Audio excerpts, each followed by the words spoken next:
دروازے پہ ماں مسلسل دستک دے رہی تھی اور کھٹکھٹانے والا دروازہ ایک وقت تک کھلتا ہے. کہنے لگا کہ ہمارے ہاں غربت تھی، تندرستی تھی، سفید پوشی تھی. ایک رشتہ لینے والے ہمارے ہاں آئے. اماں نے دیکھ بھال کی، پتہ چلا اچھے لوگ ہیں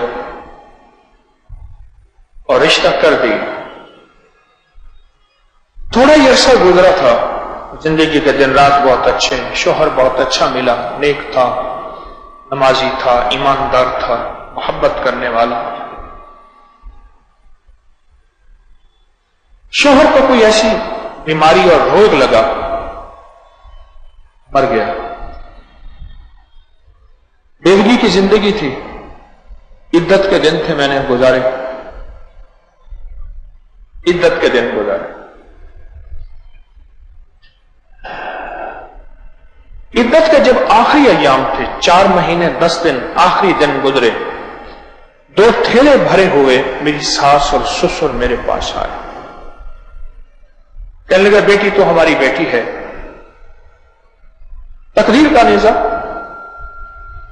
میرے بیٹے کی عمر ہی اتنی تھی، یہ تھیلے ہیں تیرے پاس، تحفہ ہے، ہم چاہتے ہیں کہ ہم تیری شادی اپنے چھوٹے بیٹے سے کر دیں، گھر کا رشتہ گھر میں رہے. کہنے لگی امی مجھے اعتراض نہیں، لیکن کیا یہ چھوٹا بیٹا بڑے بیٹے کی طرح ہے، میرے شوہر کی طرح؟ چھوٹا بیٹا تو دن رات شراب اور زندگی کے دوسرے نشوں میں ہر وقت مست رہتا ہے، تو مجھے ایسا شوہر کیوں دے رہے ہیں؟ کہنے لگے بیٹی تو نیک ہے، وہ نیک ہو جائے گا. میں کہنے لگا امی نہیں، مجھے ایسا شوہر نہ دیں. انہوں نے بہت زیادہ اصرار کیا، بہت زیادہ، اور اتنا اصرار کیا کہ میں نے اتنا انکار کیا. جتنا انہوں نے اصرار کیا اتنا میں نے انکار کیا. حتیٰ کہ انہوں نے تھیلے اٹھائے، وہ جو بھرے ہوئے تھے ہدیوں کے، گفٹس کے، اور وہ چلے گئے اور کہنے لگے بیٹی یہ ٹھیک ہے، اس گھر میں تو رہ رہی تھی بیٹے کی وجہ سے، اب بیٹے کی نسبتیں اگر نہیں ہیں تو تیرا آج کے بعد اس گھر میں کوئی تعلق نہیں. ایک چھوٹا سا میرا بچہ تھا، میں نے وہ اٹھایا اور انہی کپڑوں میں گھر سے نکلی اور غم کے پہاڑ مجھ پہ ٹوٹے. میرے شوہر نے آخری لمحوں میں مجھ سے ایک بات کہی تھی، آخری سانسوں میں، اور یہ کہا تھا کہ کیا مرنے کے بعد تو مجھے بھول جائے گی؟ کہا نہیں. اور کہا اگر میں مر گیا تو پھر کیا تو دوسری شادی نہیں کرے گی؟ کہا نہیں کروں گی. کہا نہیں، کر لینا، یہ صحابہ آل رسول کی سنت ہے. اور کہا کہ ایک ہے کہ میرے بیٹے کو اس قابل بنا دینا میری قبر پہ آ کے کچھ کلمات ضرور پڑھ جائے. میرا کب بیٹا ساری دنیا کے کام آئے پر میرے کام نہ آئے تو میرا بیٹا نہ ہوا. اب شوہر کو میں نے قرآن پڑھنے کے لیے بٹھایا، بیٹے کو، اور کتابیں بھی پڑھ رہا تھا، اسکول میں بھی پڑھ رہا تھا، اور بیٹے کے پاس کچھ نہیں تھا. میرے خاندان کے بڑے تھے والدہ کی طرف سے، وہ اکثر آتے اور کہتے کہ بیٹی تجھے ایک دعا بتاتا ہوں، اس دعا کو پڑھا کر، اللہ تیرے نصیب مقدر اچھے کرے گا. اور وہ دعا پڑھ جو حضرت ام سلمہ نے پڑھی تھی. وہ دعا ہماری یہ کتاب ہے سنت کا نور ہر بلا دو، چھوٹی سی دعا ہے. آج میرے جی میں آیا کہ اس دعا کے کچھ کمالات، کچھ واقعات مجھے ملے، کچھ مشاہدات ملے، اس کی برکات کے کچھ نظام مجھے ملے. میں یہ دعا آپ کو کہوں کہ آپ یاد کر لیں. جس چیز نے مجھے فائدہ دیا آپ کو کیوں نہ دے.